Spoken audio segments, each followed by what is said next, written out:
এভাবে মহাসড়কটি দখল রয়েছে ব্যাটারি চালিত যে নিষিদ্ধ হাইকোর্টের নিষিদ্ধ অটো গাড়ি এখন পর্যন্ত চলছে। আমি রয়েছি ঢাকা ময়মনসিংহ মহাসড়কে আনসার রোড এলাকা। আপনাদেরকে দেখানো যায়, দেখেন কিভাবে অটো গাড়ি চলছে।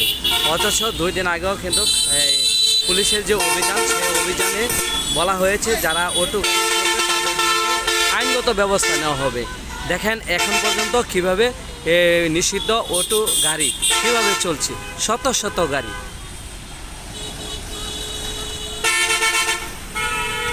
এখন সকালবেলা দেখেন এই সকাল থেকে কিভাবে চলছে গাড়ি, প্রচুর রাস্তার মধ্যে এইভাবে নিষিদ্ধ ব্যাটারি চালিত অটো গাড়ি চলছে।